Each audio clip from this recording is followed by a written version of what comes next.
The two Jills, a psychologist and psychic intuitive, reveal mind-blowing insights that turn psychology, self-help, and conscious teachings on their heads. Why? Because they work. Real help, sincere growth is here. Welcome to Psyched. Hey, Jill, how are you? I am good, Jill. How are you? I'm good. So we're going to talk about micromanaging today and how all-consuming that can feel to somebody's brain when they are pretending that they have more control than they actually do. So I might be getting ahead of myself for my main themes there. But micromanaging, I mean, I'm a recovering type A person. I think that you are too, yes? Definitely. Oh my God. Yes. I love type A micromanaging people because they tend to, shit tends to get done with them. Right? You know, honestly, I am amazed all the time. I have a lot of friends, who work and have a household and have kids. And I am just so impressed by people who actually can do it all. I am not that skilled. Like I always say to them, I don't know how you have a full-time, high-power job and get all the stuff done that you get done in a day. There is just a beauty to it, right? It's a constant in motion, not leaving any minute unused. It's impressive. When I think of micromanagers, I think of very intelligent people. And I'm not trying to brag here, but I think in my client work too, and my friend group, those that can manage not just like the big picture kinds of things of the big buckets of stuff that needs to get done and helping others and supporting others, they go to a really low level of like a refined level of detail that does require a really high functioning brain to even do that, right? Yes. It also requires a really fast pace, right? They're thinking probably 10 steps ahead of a lot of other people. And I know as a micromanager, that can be really frustrating. I have this crazy story. I'm debating whether to tell it because it is definitely not my coming out. Let's hear it. Not my most attractive side of my Jill. I'm owning this. I had an internship when I was in college, and it was when I was more focused on my economics degree versus finance and then the MBA. And it was working for a government agency. And I had a boss that was very data oriented. And it was a very data oriented kind of part of the department. And I kept thinking, God, if I had a fast forward button for this guy, I'd be so much happier. Because I was maybe 20 at the time. And I was so discompassionate that he had a completely different rhythm, right? Super experienced. Yeah. He was the head of that department, very well regarded, and everybody, there was a charm to him, right? But he was definitely like I didn't know if he was thinking slow or what was going on, but I would just tell me the answer. Give me the instruction, just tell me. And it was just like, it just felt so slow and sloth-like, and it drove me crazy. Because I was in a hurry to impress. I'm like, you got to hurry and give me my instructions so that I can impress you and prove to myself that I can do this stuff. So he was all slow and it drove me crazy. So me as a micromanager I wasn't cognizant or as experienced with different people have a different rhythm. But me as a micromanager, I even wanted to control his rate of thinking and speech. I mean, can you get more micromanaging than that? It was my boss. This is a really good example because micromanaging is about controlling other people. There's the problematic aspect to it, right? When I was speaking about the moms with the jobs and all of that, their micromanagement was managing all the micro stuff. That's different. Right? They had a macro vision, and they had the micro of everything that needed to get done. That's precision work. Okay. And it's impressive. The micromanaging of other people, that's, I think, the topic of this conversation, right? Which is are we micromanaging out of, a lot of times there's an insecurity, but there's this additional overcompensation, which is, I'm the only one who can do this, right? So there's a lack of trust in other people, which is problematic. It's particularly, although this is not the topic for this right now, it's particularly problematic for parenting, right? Where kids move at a slower pace, they have less knowledge, they don't see big picture, right? So if you're micromanaging in the office, if you're being micromanaged, you know how shitty that feels if you're being micromanaged by your boss. The removal of autonomy, the disempowerment that the micromanager imposes on someone else is really demoralizing and debilitating. And it feeds into actually other people's insecurities, right? Because an insecurity begets an insecurity. It doesn't mean being better at something or quicker at something is not always the goal of where we're trying to get. It's the brain's goal. Like in your case, your example, and I'm not saying you were coming out of insecurity, but you were definitely coming out of, I need to impress. I want to impress, and I want to get to my goal of being impressive, right? So there's, there's justification for it, right? It's a tough, whether you're the micromanager and frustrated by everybody in your field, or you're being micromanaged and frustrated by the person who's micromanaging you, this is a place you don't want to be. That's right. You don't want to be at either end of this. What I now know, obviously, and my work helps me a lot with this, is that those of us that are trying to micromanage others, we're not giving another person a chance to create their way of doing things, for us to respect that they are different than us. They are their own person. Some are sloths, some are cheetahs. It's just the way of the world, right? Yes. And we're also, the arrogance of it just feels in me so cringy, right? That, yes. Well, I could say this faster than you can. My brain works faster than yours. There's such an arrogance in it that just, I don't like feeling that layer of my Jill, that even the simple things, right? Like you said, when it definitely lends itself well to a parenting conversation. And my kids feeling like I could clean their room better than they can, or I can make the bed. I mean, I still do this at our vacation place. I'm like, nobody make the beds. They know, because it's like, because I have a certain way that I like it done. Yeah. I just want to redo it. And that's not, I mean, I've taken my fingers off the control knobs and so many things, but they're just beds. I mean, who cares? They probably appreciate it that I just want to make those beds and have them done the way I like the pillows. I mean, in that case, you're owning it, right? Like I always tell people, if you want it done a certain way, do it yourself, right? Don't make people conform to your way of doing something. And definitely don't go in there after somebody's cleaned something and then redo it. Like, that is so rough, that is just, or find fault. Find fault. Rude. And it's us not being able to manage, interestingly, ourselves, so we manage other people, right? That's really what the micromanage is. I need it done a certain way because I'm not going to be okay if it's not done my way, or I'm going to have to clean up the mess if it's not done my way or the right way, or the first time the right way. So it's really, all micromanagers should manage themselves first, right? Manage their discomfort with other people's ways of doing things, right? And you do find that there's such a relief when you stop micromanaging. It's almost like the brain is telling you care about stuff you don't care about.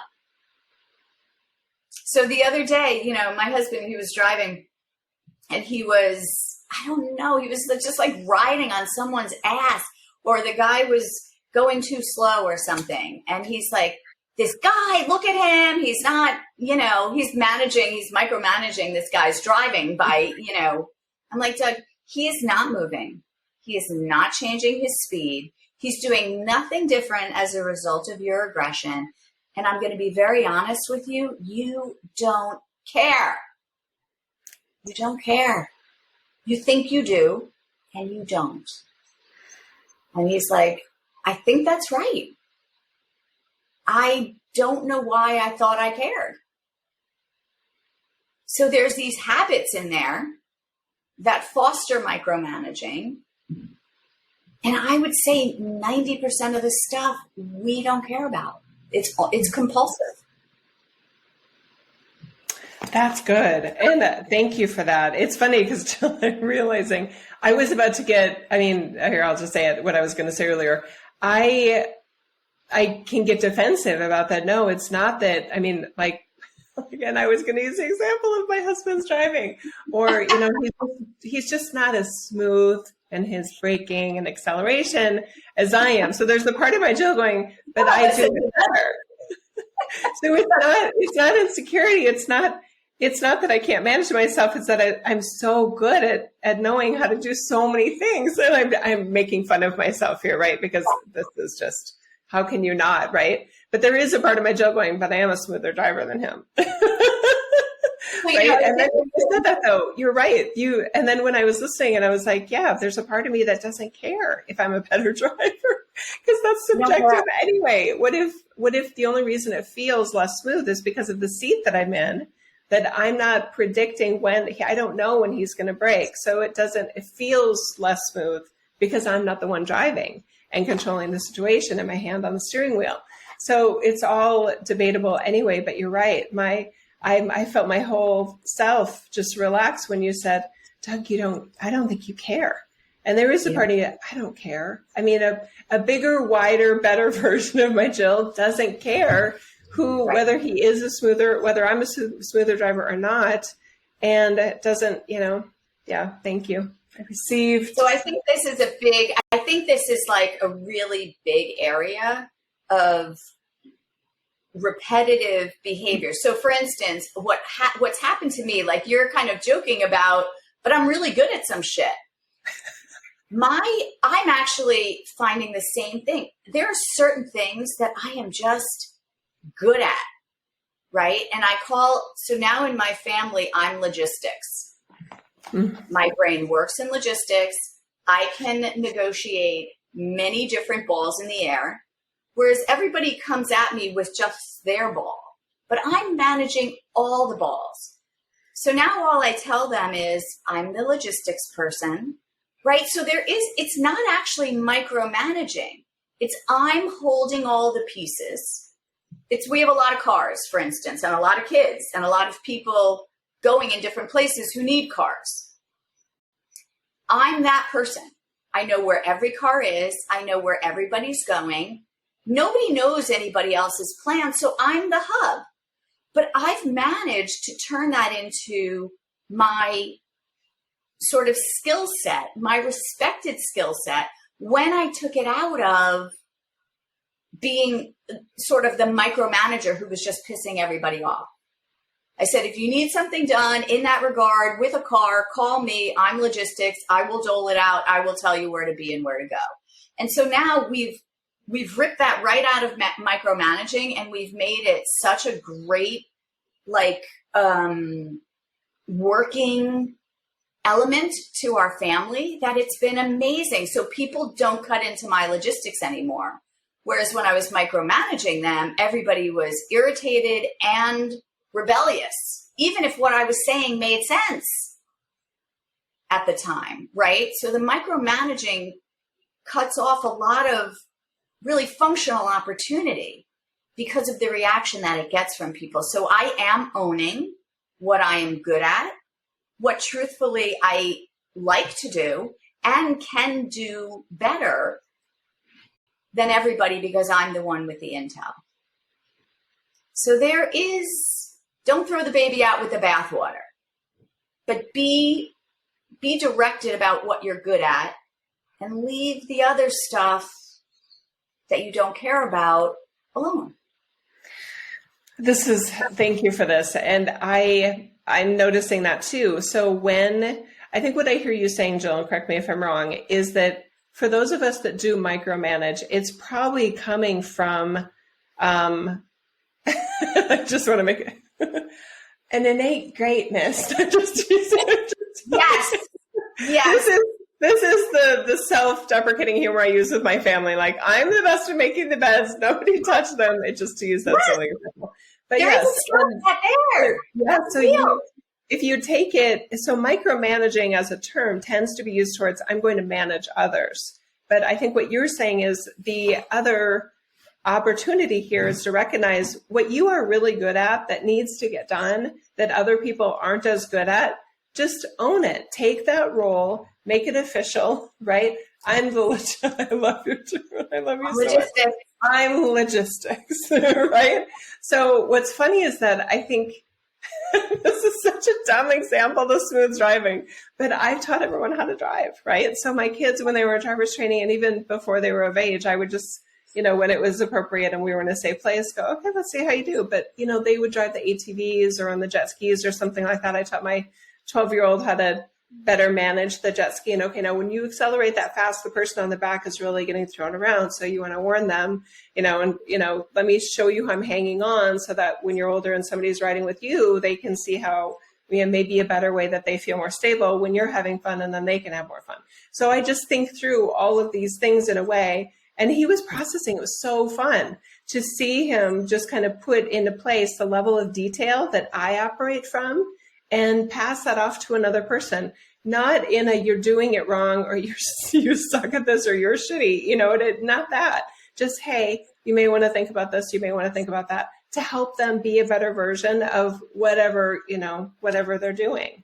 So owning your strengths so that it's not, oh, get out of the way, oh, you're always so horrible at this. How come you can't get it right? That's the negative version, right? That's the micromanaging. But you're right. And then the other strategy I heard you say is creating, if it is causing tension with you and another person, because this could be anything. This could be spouse, this could be kids, this could be friends. Friend, if you had a friend planning a trip and you're normally logistics, right? Anyway, that would just be like, okay, wait a minute, right? So having that balance of, okay, I'm going to hand over the role for another person because it's their job or whatever they want to turn, and then just literally letting yourself choose not to care about some of the details that you would have handled better. That's right. Golden. That is really that. And I think that's the other piece of a recovering micromanager is that once you can carve out these places where you actually do well and function well, there is a real, and people respect it. Whereas most people do not respect micromanagement when it's overdone or under the rubric of micromanaging. But once it becomes a skill and other people respect it, something changes where I can say, you know what, you want to plan this vacation? I would love it. And I can actually release myself from the judgment, right? So that's when you're in recovery. When you're sitting there and you're holding on real tight and watching somebody just like do something different than the way you would do it or full on screw it up, right? You might as well, with all that tension, just be doing it yourself. Right. So that's not what I consider recovery. You've gotten there when you can just let somebody plan a trip and you go along and you're like, yeah, that didn't work out. Okay. That's a fun way. That there's an ease to it. So we're talking now about the compulsive aspects of micromanaging, taking it to too many points in your life, not realizing that there are skills associated and certain times, when you would do it, right? I think a lot of times the parenting creates, at least it did for me, the parenting created an it's like an excess management style. And I guess now that I'm out of that and I can pull back from it, that's my recovery. right? Because I no longer need to, plan meals and snacks and whatever it was, right? So it's given me a lot of time to, to kind of look back on it. And a lot of my parenting looking back is, why did I care? Why did I care? So that is an important aspect to micromanaging. But I think we should talk about also, like, my daughter, feels very micromanaged in her job by a boss who is not actually a good leader, right? Not everybody is a good leader. And when you feel out of control as a person, that's when you start to try and control other people. Right. And that's really where I think the damage to both parties is done. Mm-hmm. Right. Because you lose control over people when you micromanage, and the compulsion is to micromanage more. Yeah. So it's a real downward. I'm sensing two kind of categories then of micromanaging as we're discussing it. There's micromanaging based on insecurities, which might be the case of her boss. Yeah. And then there's micromanaging based on just this really unusual skill set or strength base that causes that person to realize that they're the best at doing that job, and they have a really hard time pretending that they're not. Right? Yeah. So in your daughter's case, it makes me wonder, since it's obviously two adults interacting. I mean, if it were me, I think I would want to have some sort of a conversation, maybe away from the general area. Maybe it's, can we just have coffee or something like that, and just say, hey, I noticed that I feel like you're getting in the way of me doing my best work, and I want to do my best work for the benefit of you. Part of my job as your employee is to make you look good. And it seems like maybe I haven't done enough for you to trust me, but can we try something out for the next week? Can we experiment with it going this way and be super specific? It could be, if it is based on insecurity, that they're relieved, right? That they're like, oh my God, yes, thank you. But I really, how you can show me that you've got this is this, this, and this. And they may not even have thought about that level of realness and authenticity and openness in that conversation. And that's normal in corporate, right? Where there's a lot of pretending, right? There's a lot of pretending to self, let alone pretending to others. So, but the insecurity one, that's so big, because the best way that somebody that is competent and confident in a job for valid, objective reasons, the best way to get somebody to back off and to get your space to do your job is to earn their trust. And there are some individuals, some leaders, some bosses that they're incapable of trusting another person for whatever reasons. And I always, I don't know, I don't want to say always, but what I often find is that person doesn't trust themselves, right? They don't trust themselves, so they don't trust others. And that goes in the line of infidelity, micromanaging too. Those, really, I think, very dangerous relationships and harmful relationships. Very jealous people tend to. They need to check their phone. My youngest one has a really good friend. And this kid, if I had a son, I wish it were him. I just adore this kid.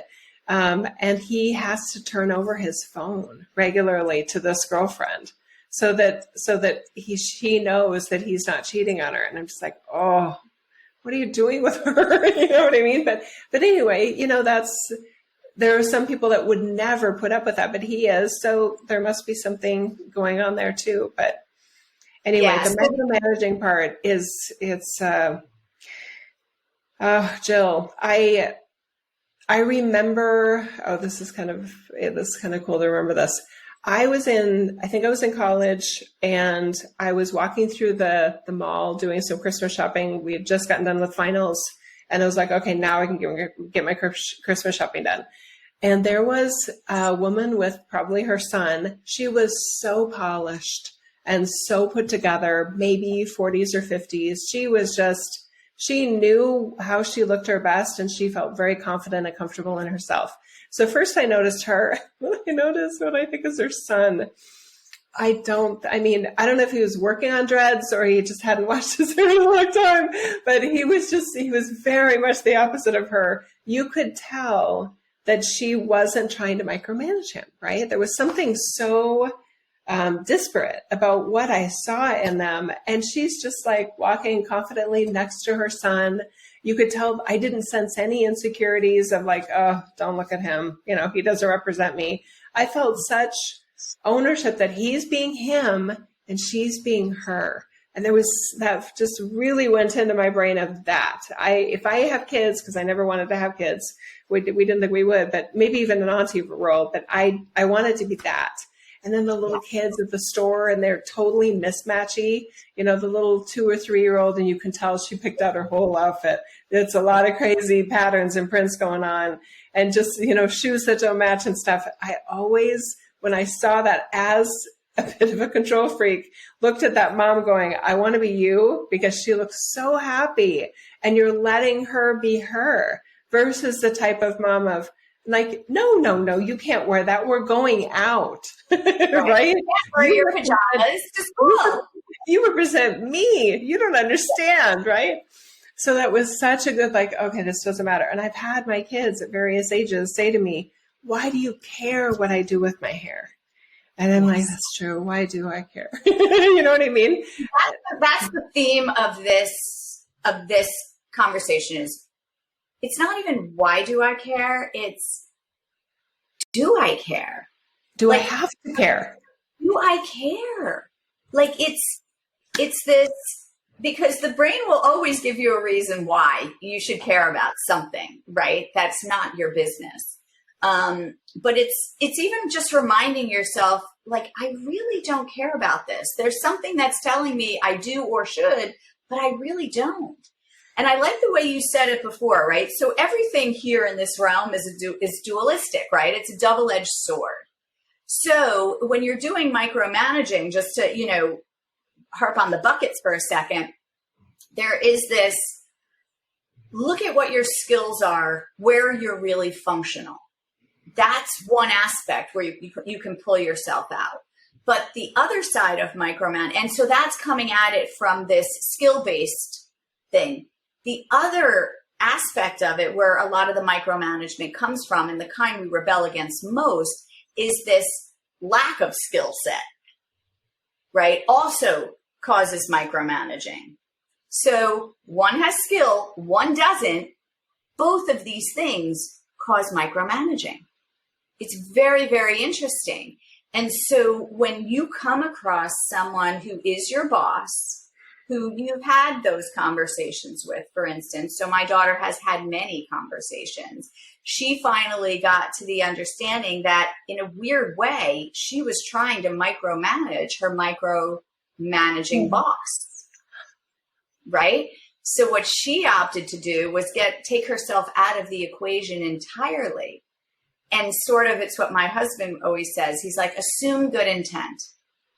Assume good intent. So she got herself to this position where she was actually able to not be so reactive, viscerally reactive, and offended by that micromanagement. And that created changes in her. Because as you and I always talk about, the only one we really have any say in the behavior of is our own.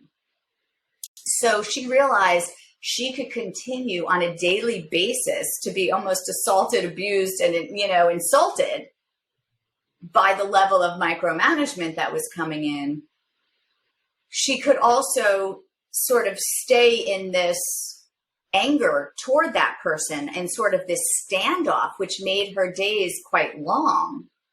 Or she could just say, look, this person is trying to help me through trying to help themselves. They can't help themselves. I see that now. And as a result, it's sort of like, I don't really have to, she's almost like I don't have to get involved in it. It could come in. A lot of times she doesn't even respond. But it's not even passive aggressive anymore. It used to be, right? But even the passive aggression for her is out. She could just, it's almost like she doesn't notice it anymore. She wouldn't even call it micromanaging. She just, it's like, that's her way. That's just her way. And she doesn't take it personally. I think that's the other thing, our knee-jerk reaction to micromanaging is it feels disempowering, and we do react to disempowerment. Our whole world is reacting to disempowerment right now, right? And it's a very strong reaction. But understanding that you can't be disempowered regardless of what anybody's doing, which again is our message here through all of our podcasts, right? Realizing that you can't be disempowered. This isn't a reflection on you. This basically has nothing to do with you. That's the beauty. Nothing to do with you. And you don't have to analyze their psyche. No. I don't know why that matters. It doesn't matter. Yeah. I don't have to spend mental real estate on it. Oh, this is so beautiful, Jill. I thank you for that extra with that whole situation, because you're right. There are ways when somebody is being micromanaged, it's so easy to take it personally. And some do that more than others. Some don't take almost anything personally.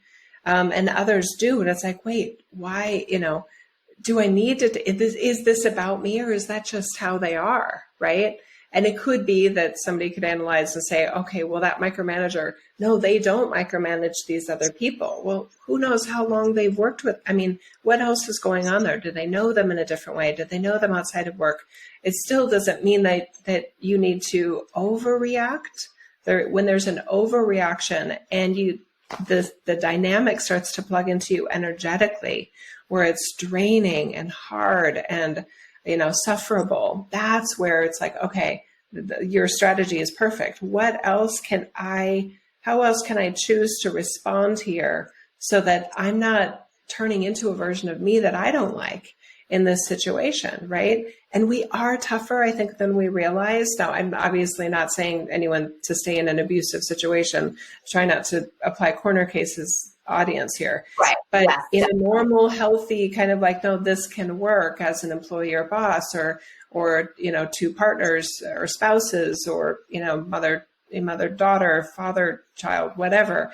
There's so many options for how you can be you in that dynamic. And when we lose that sense of choice and sense of authority, and sometimes it does take the other person pointing out, like, why do you care? It's my hair.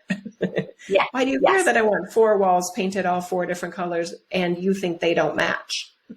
Yeah. Why do you care? It's my bedroom. You know what I mean? That's a good question. Right? So there's such a sense of, okay, yes, this isn't how I would do it. And let's see how this goes. Maybe it won't drive me as crazy, right?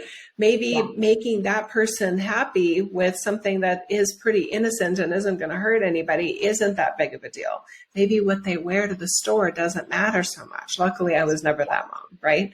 But this whole opportunity that all of us have to really reflect on, are we trying to make it personal about us?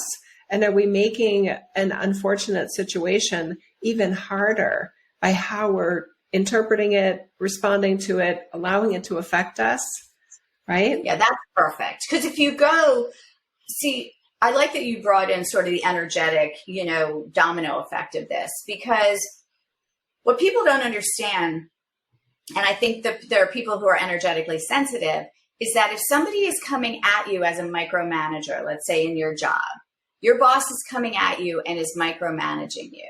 What you're feeling is that person's insecurity. But the way, as an intuitive or an empath or whatever, you feel that person's insecurity, you don't know that that's what's coming at you. You think it's yours.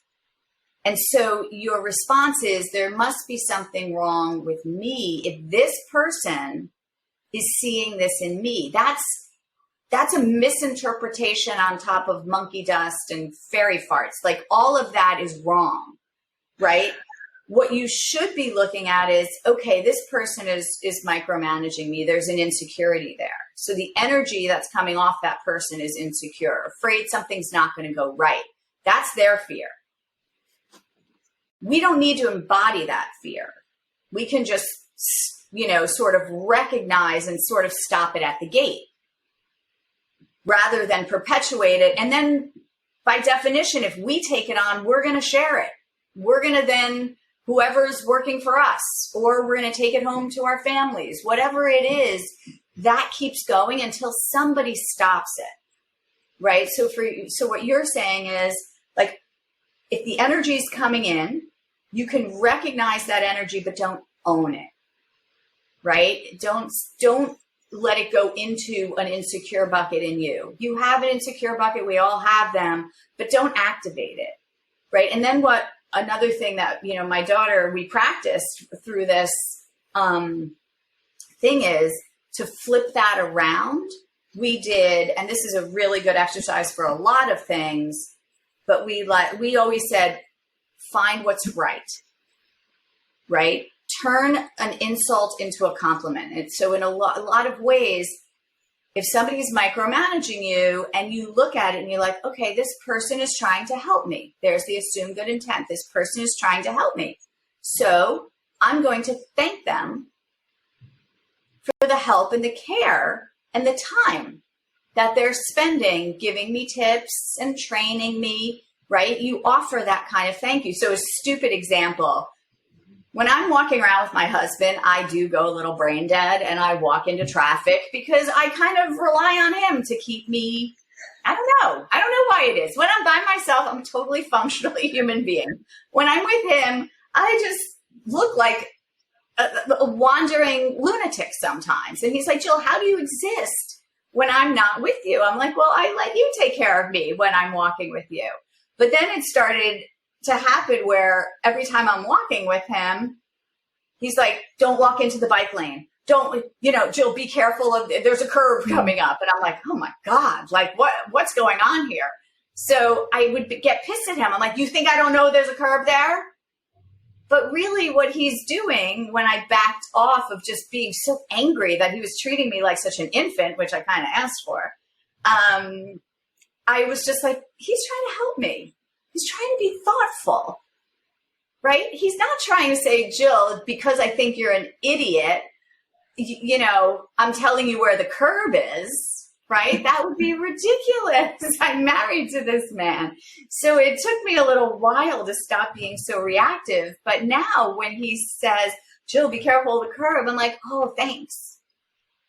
And that's the end of it.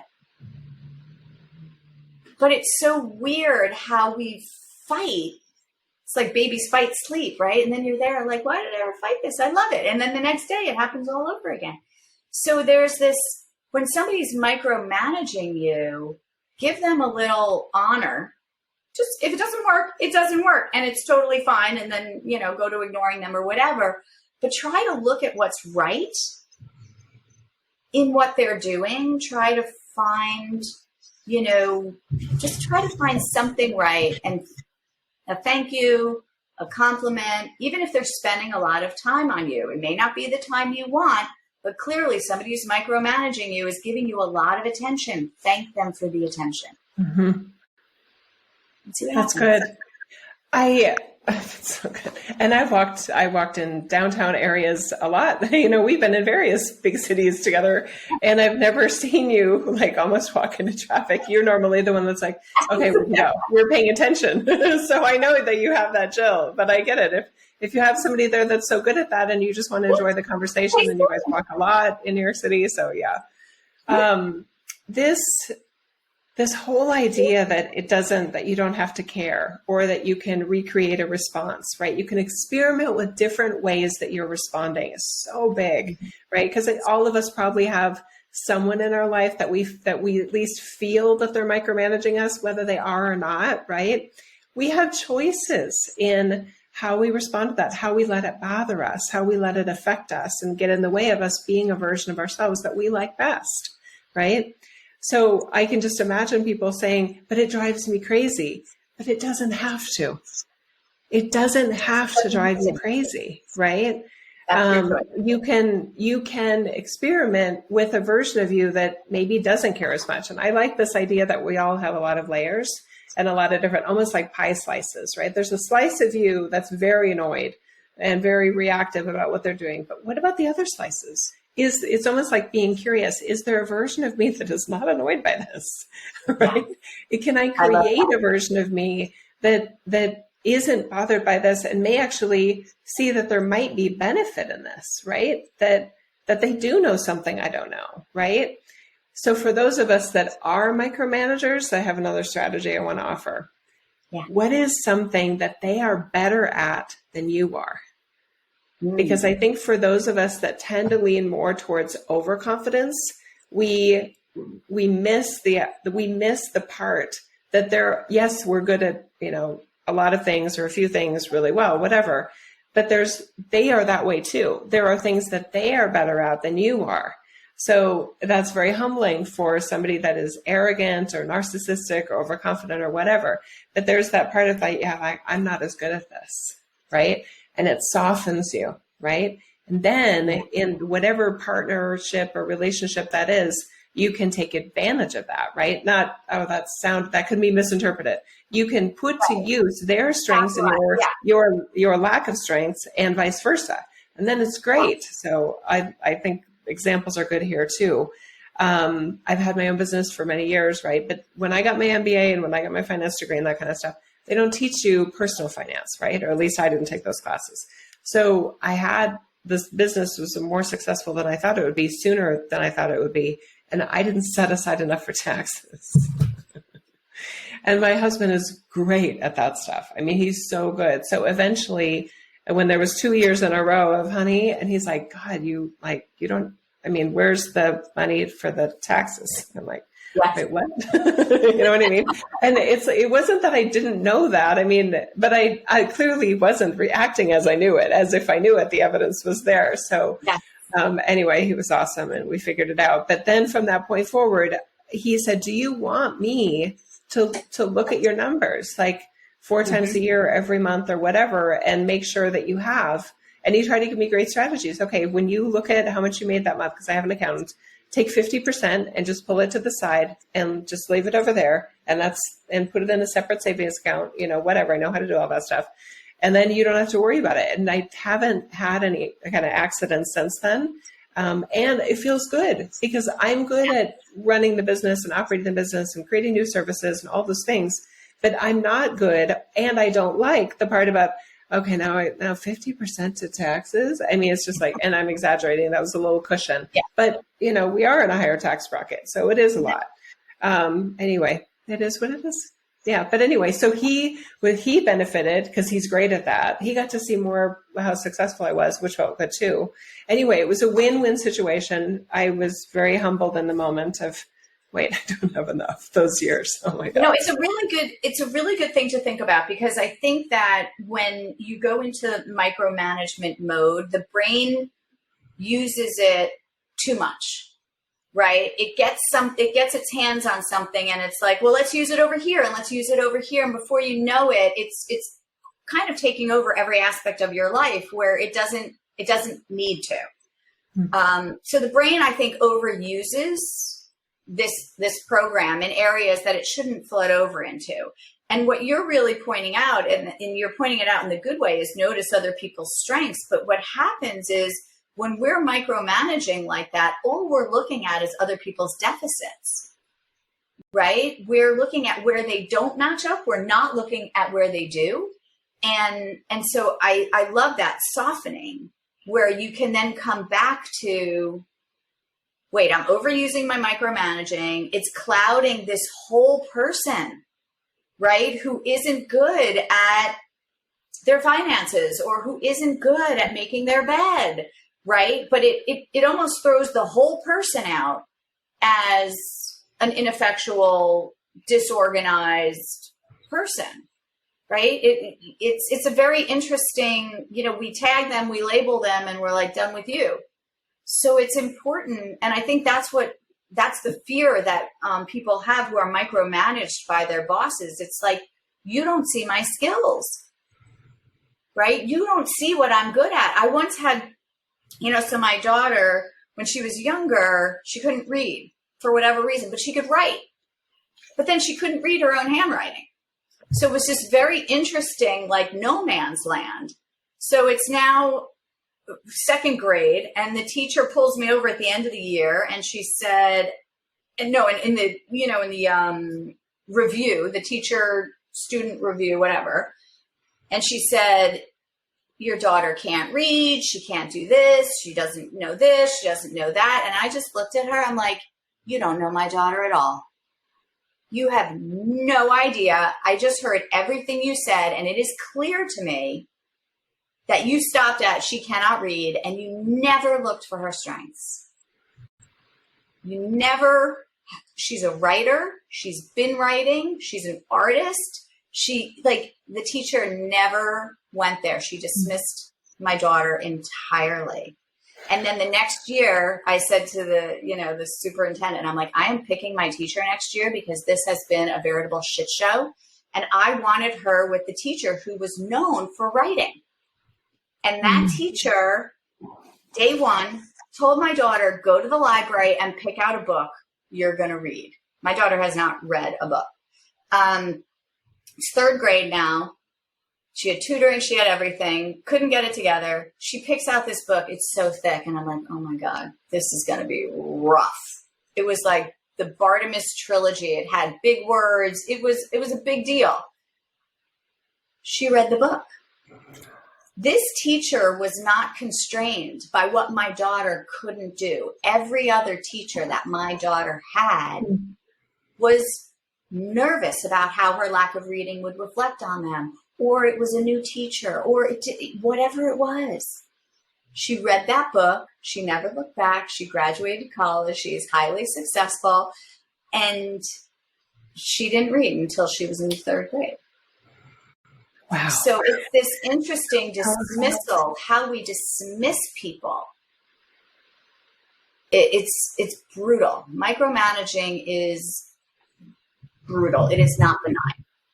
I want to also point out that this is a great example because some people could say you were micromanaging. You went to the superintendent and told them, I'm going to pick my child's teacher next year, right? In many ways, that could be considered micromanaging.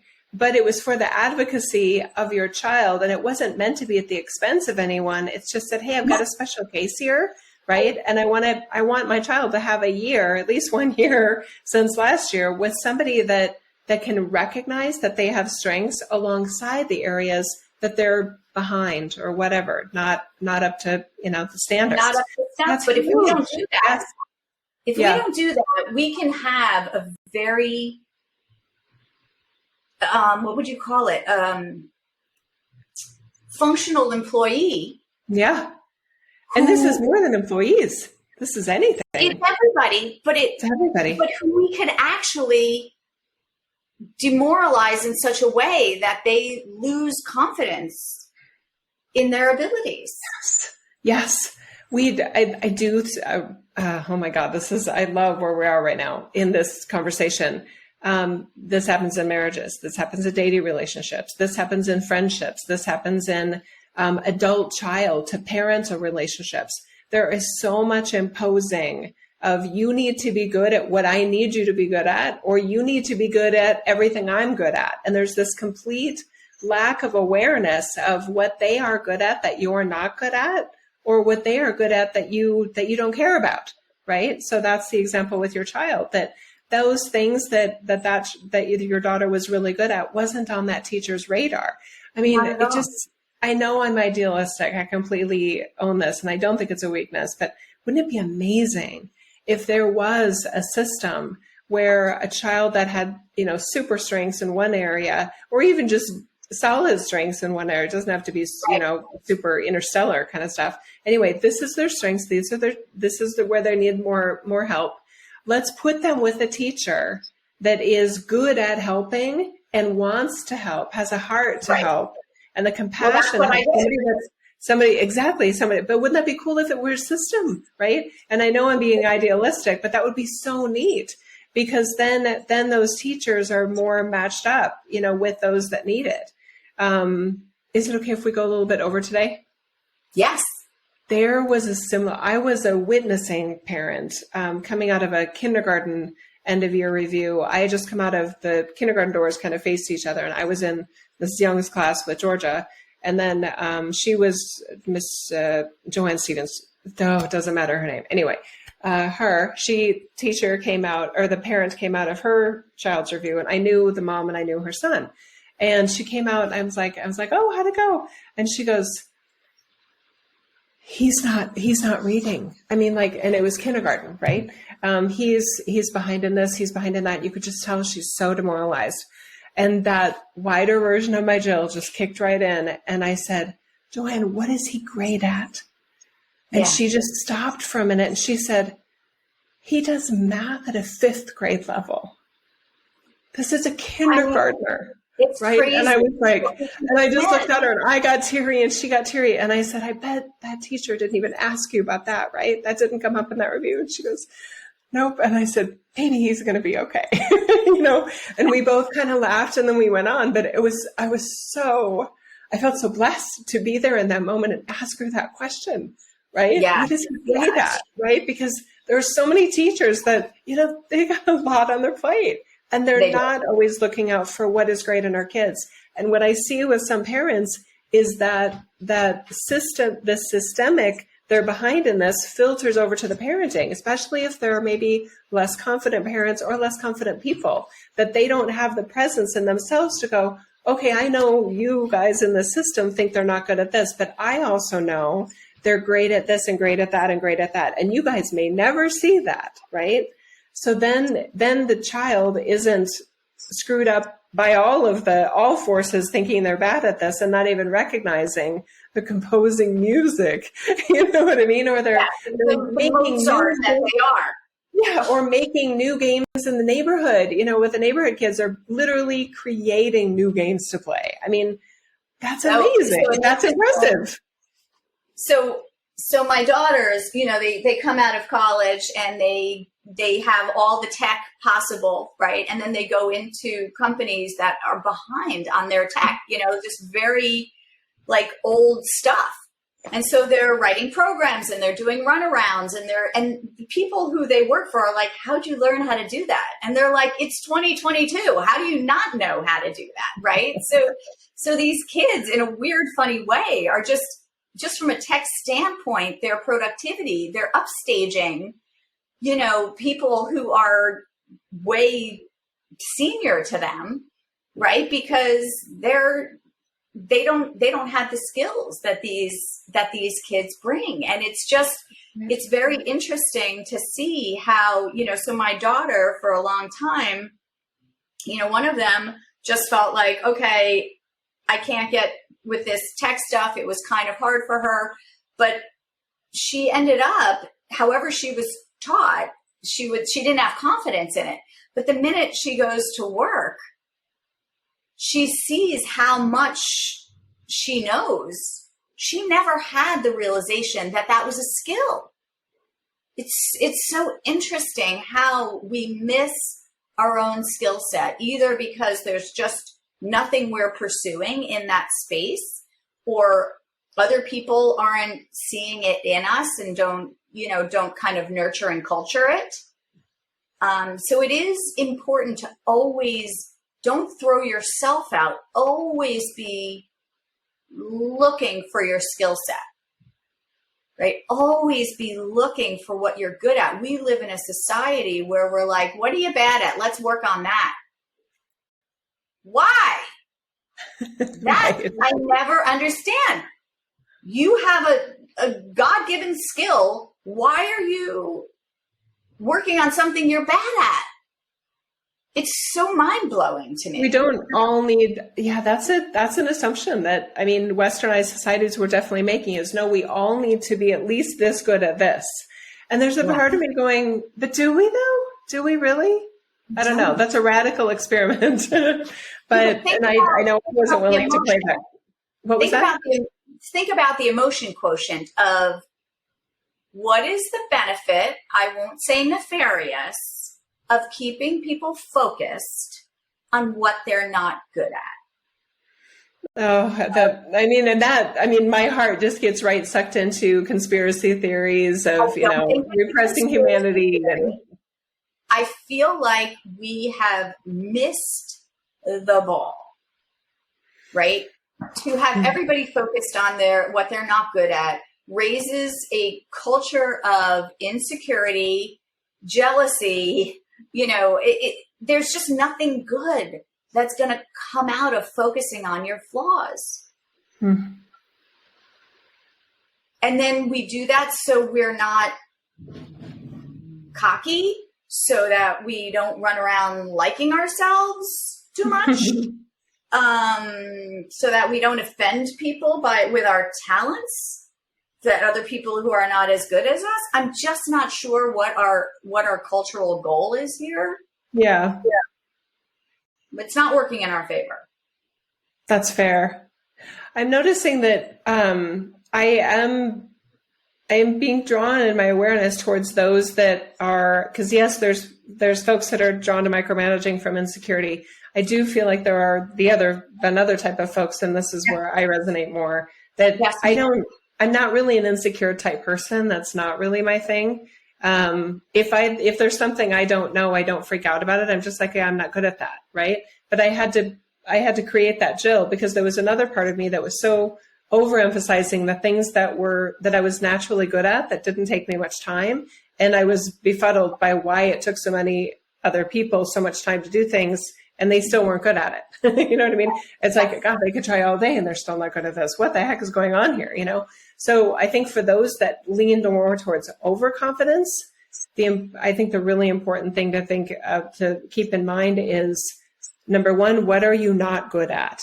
Right? Because if their identity has been based on, I am good at things, you're not good at everything, right? I'm not good at everything.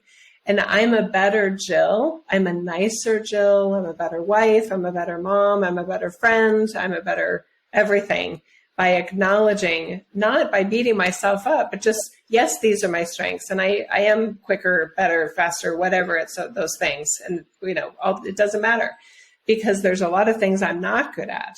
So then in harmonious relationships, you're aiming towards, okay, where can I offer my strengths? Where can I not impose my strengths, that they're supposed to also be your strengths? Where can I look for other people's strengths where I don't have strengths, right? And that has created such better relationships. And I'm literally a nicer Jill, because when somebody isn't good at something, there isn't a part of me going, oh, seriously? Like, you can't do that? You know what I mean? And I'm not saying I did that. With my tech. You were very patient with me with my tech failure. Sincerely compassionate with your tech challenge, my friend. Right? So and that's sincere, right? But I had to make that Jill. I didn't have her before Jill. I didn't have a version of Jill that could be compassionate towards somebody else's just area of conflict in their life. And I do have sincere compassion towards those that are unlucky with technology. That's got to be hard. Yeah, it's brutal. But I think what you're saying is, and look, this is always a goal, is that there's a self-awareness aspect to this, right? And I think you get to that self-awareness aspect by doing what we're kind of espousing. You start asking yourself questions. Where am I not good at something, right? It's never meant to take you down. It's always sort of in the service of compassion, right, for other people, or just it's not nice. It doesn't feel good, to your point, to be judging other people or be frustrated with other people, especially if they're people that you care about and you like, because a lot of times they get hit with your shrapnel. And so I do think, though, that, also a theme running through the podcast is like, don't be afraid to look at yourself, and be real with yourself, and to have your back, but also when you're doing well and when you're not doing well, right? There's just this ease of being with yourself that is very hard for people, I think. And so it's like, let's not open that can of worms. I don't want to open what I'm not good at. Let me just focus on, on the things that I do well. But then,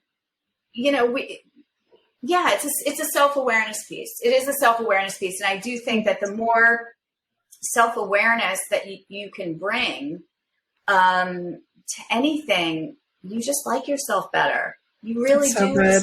yourself better. And as a result of liking yourself better, you just invariably are kinder and you treat other people with more respect. So it is a trickle down theory, and it really does all start with us, right? And how we treat ourselves, but we can't lop off, whole parts of ourselves and pretend they're not there and be self-aware. That could be a great kind of take home exercise that people try out, is a good old fashioned list, a list of at least 3 things that you're really good at and at least 3 things that you're not good at. And I think those that are insecure, those that lean more towards insecurity, may have a hard time coming up with a list of at least 3 things that they're good at. And those that are overconfident may have a hard time and struggle with 3 things that they're not good at.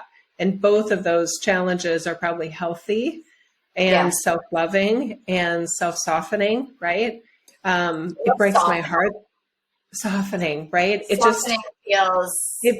does break my heart because I'm at 52 now, I'm so aware of a version of me that is overly critical towards other people. And, well, I wouldn't have done that. And, and now the softer version of Jill, I can literally smile when I'm walking through the house and I recognize that, oh yeah, that person, I'm not going to say who, I'm not going to name names, but somebody's been in here because I can tell every cabinet they were in because it's open. Oh, and that's when they got their spoon, the drawer's still open. Right. And now I literally just smile and go, because it takes nothing. I like the cabinets and doors closed, right? So I close them, right? Yes. And there's probably things that they could similarly do for me. Oh, I could tell Jill was here. She, exactly. Blah, blah, blah, whatever it was that I didn't do like they would do, and their way being noticeably a better system. It's all okay, right? If we can get to the point where we're not asking ourselves to be perfect, we stop asking other people to be perfect. And that is such a better way to go through humanity. And there are opportunities to micromanage where it's advocacy and where it's wanting win-win situations for everybody. And there's a form of micromanaging that unintentionally or intentionally tears other people down, either slowly or quickly, and nobody wins in that. Nobody. And there is no compromise, by the way, in this. I like that you brought up the win-win, because there is no, it's like you can't be like a little pregnant, right? The micromanaging situation, there is no appeasing that situation when when you're in the throes of it. There's nothing that you could do to appease a micromanager. It will go on to something different. That's sort of an abyss. You think if I just do this and I just do that, then they'll stop, then everything will be fine. That's not the case. Micromanaging is not about what you're micromanaging. It's that you're micromanaging, right? So there's really no solution that's external. The solutions are really coming from the things that we're kind of suggesting, because a compulsion to micromanage will just be a bouncing ball to the next thing. Yeah. It doesn't stop itself when you've finished the action that you thought was being micromanaged. It just never stops. That's true. So that's something to really take on board there. There's no fixing micromanaging from the outside in. None. And let me put another set of words on that. To somebody that is a micromanager, let's take the example of a mom that feels like they do everything in the household for everyone and more.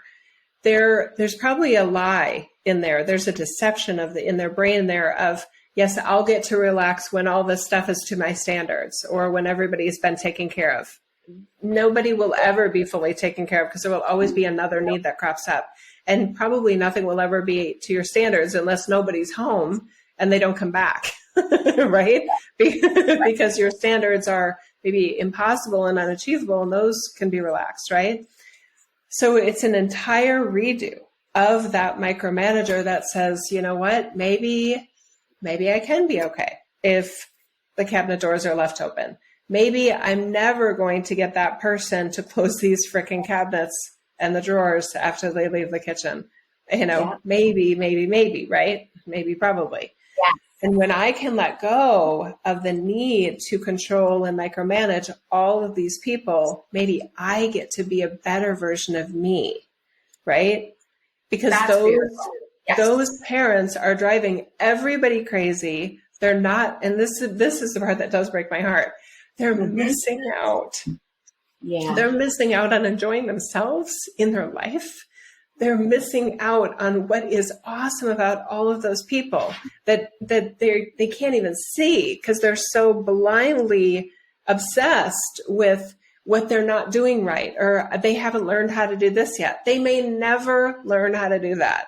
If they have a son or a daughter, whoever that's a messy kid, they may always be messy, and you may not get to fix that behavior. Right? That you don't get to be them. You only get to be you.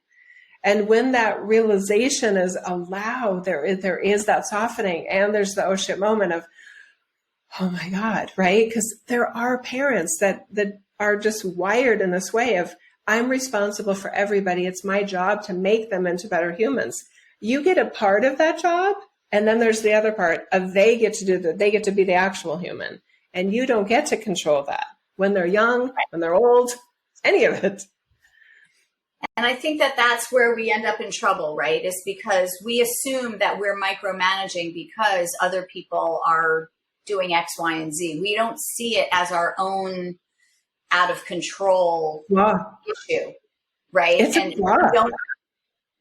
that's the thing that I think gets people in trouble, is that everybody around here is waiting for somebody else to change so that they could feel better. Mm-hmm. That's never going to happen. And by design, that's never going to happen. Yeah. Right? That can't be the answer. It has to come from you, right? So recognize it as a compulsion. Stop justifying or rationalizing it based on other people's behaviors, and take ownership of it, and really get sober about how it's ruining your relationships with people, right? And it's ruining your relationship with yourself, not to mention running you ragged. Yeah. Right? So that's just, a little radical honesty with yourself, and it goes a long way into sort of, moving you into the category of a recovering micromanager. And just as a little joke in my family, when I start to micromanage people, we call it M&Ms. It's the micromanaging. So it's like, oh, Jill, the M&Ms, everybody, it's a little playful term for it, so that, so do that with it as well, kind of defang it a little bit. I love it. We're going to talk more about this, I think, with more strategies in the parenting conversation. I'm guessing we'll have more than one episode on parenting. There's so much to love about that role, and so many great strategies. I know, Jill, that you and I both have that we're really excited to offer parents. Yeah. So we have more especially for the parents that are like, wait, how do I not care about my kids' room being a mess? Yeah. I know. I think the parenting will have to be a series, so that's a good idea. We're not there yet, but we'll have to probably do at least 3 or 4 podcasts on it. And it might be almost like a separate series that we do. Yeah. A sub-series. Yeah. A sub-series through Psyched. I like that. But we covered a lot, micromanaging. All right. I love it that we covered it from so many sides. We covered it from the one being micromanaged. We covered it from the micromanager. We addressed the layers of insecurity that lead to micromanaging. We covered it from the layer of overconfidence that can lead to micromanaging, overconfidence/arrogance, right? I love that. Just general skill. Just and general skill, right? Like there's overuse of micromanaging, but then it does come from, I got some skills. Mm-hmm. Right? So it's faceted. It's multifaceted. It's very good. Oh, Jill, thank you. I'm glad we did this today. It's a wrap. All right, everybody, if you enjoyed this, thank you so much for hitting like or providing a positive review. Thank you for sharing it with at least 2 friends. For any of you that your brain was like, I didn't hear anything new, I bet you did. I bet you did hear something new. I know you didn't know the example that I thought my boss was a sloth and didn't deserve his job. I know you didn't know that. That was a long time ago. Anyway, but there is a lot here. Let yourself listen to it, possibly in audio and then in video or vice versa. If you really feel like there's a lot here, there is a lot here. And I know from my own experiences with people's brains, if they think they got it all from video and then they listen to the audio version, they get totally new things. This is a very multi-layered kind of experience. So I hope you liked it, and thank you if you want to share it. Thanks, Jill. Love it. Bye.